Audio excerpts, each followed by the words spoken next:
Canada's political landscape is buzzing with a familiar vibe as Mark Carney, the freshly minted Liberal Party leader and soon-to-be Prime Minister, steps into the spotlight. Elected on March 9th with a commanding 86% of the vote, Carney replaces Justin Trudeau, who bowed out in January 2025 after a decade in power.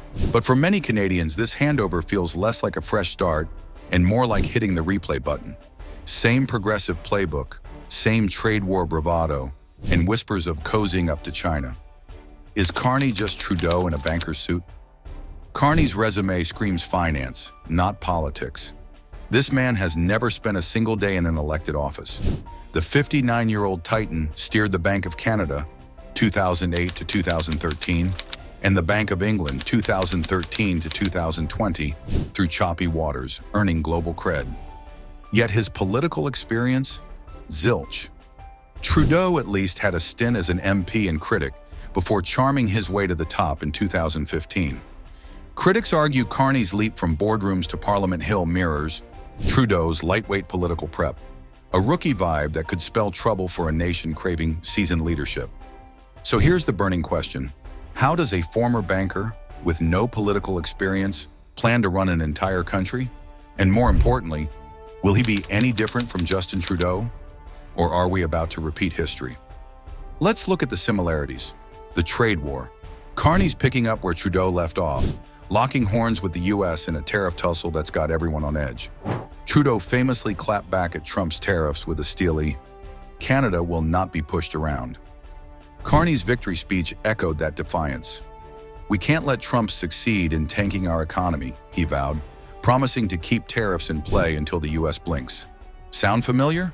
This déjà vu has economists warning of an escalating trade war, with Canadian consumers likely footing the bill.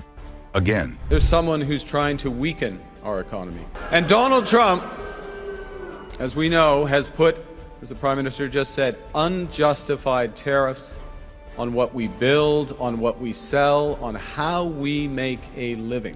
He's attacking Canadian families, workers, and businesses, and we cannot let him succeed. And we won't. The Canadian government has rightly retaliated and is rightly retaliating with our own tariffs that will have maximum impact in the United States and minimum impact here in Canada. And my government will keep our tariffs on until the Americans show us respect. And then there's China. This is where the shadows start to stretch a little longer and a little darker. Trudeau faced endless scrutiny over his cozy ties with Beijing. And Carney, his 2024 meeting with Xi Jinping, and his history with the World Economic Forum raises red flags. Some claim Carney's top donors, like Oliver Desmarais and Scott Brisson, tied to the Canada-China Business Council, signal a pro-China bias.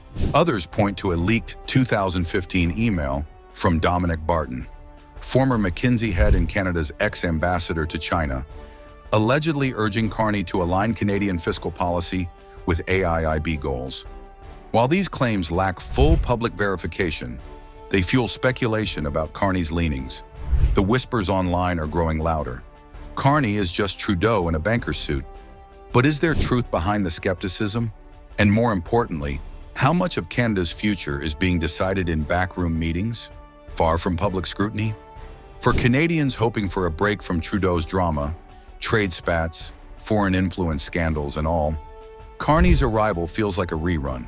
His progressive bent and globalist flair might dazzle the Liberal faithful, but with no political chops and a Trudeau-esque stance on the US and China, the question looms, is this new PM a disaster in the making, or just more of the same old song? So is Canada prepared to trust an unelected banker for the nation's future? Or are we simply bracing for a sequel to the Trudeau years, only this time with even less accountability?